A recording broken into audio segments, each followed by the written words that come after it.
tell me, what is Texas law? So this person has been charged. Um, I'm assuming they're going to claim self-defense, but uh, clearly the kids were doing this all afternoon, I guess into the evening. Um, how does the future look for this person who's going to be charged?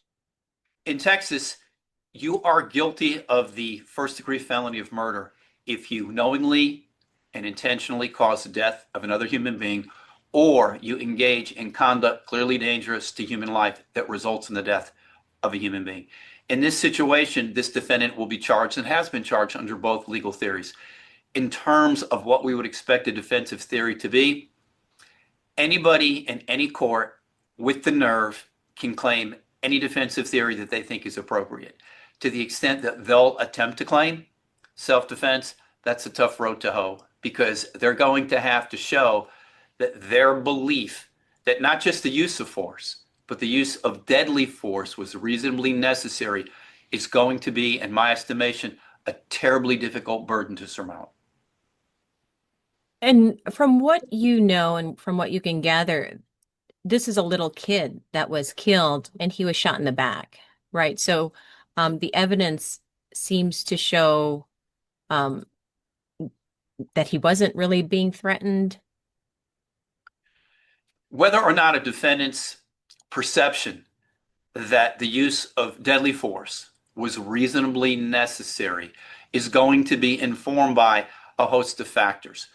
Self-defense cases are like snowflakes. No two are absolutely alike. And in this situation, some of the elements that the jury will look to in deciding whether or not this defendant's belief was reasonable, the age of the victim, whether or not, as in this case, the victim was shot in the back, indicating that the victim had already indicated a desire to leave and was no longer a clear and present danger.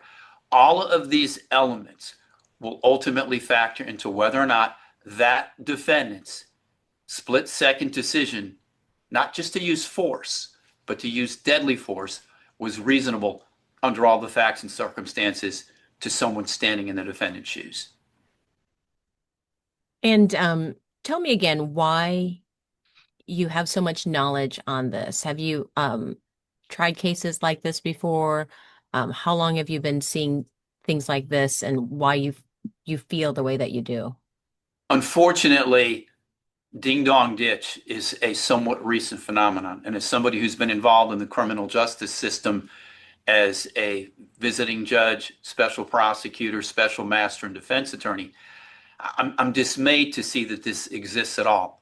But regardless of that, the law essentially says that you don't have the right to shoot a kid in the back for being a kid, for being a knucklehead.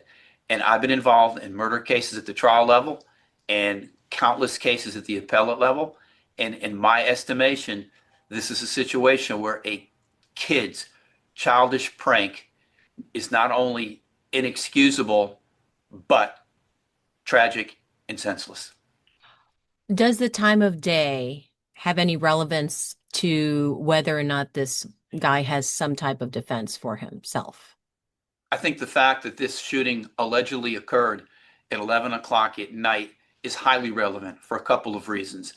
Number one, a defendant's belief that he or she has to use deadly force is going to be more justifiable in the context of it happening at night than it happening in broad daylight.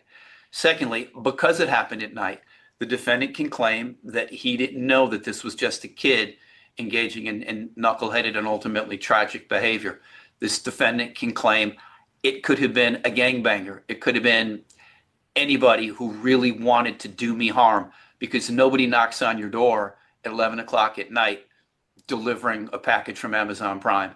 This is a situation where even if the defendant shot the victim in the back, allegedly, the defendant can claim it was dark. I didn't know that the victim had turned and run. So again, of all the considerations, facts, and circumstances that will impact this defendant's chances at trial, the fact that it allegedly happened at 11 o'clock at night, in my estimation, highly consequential.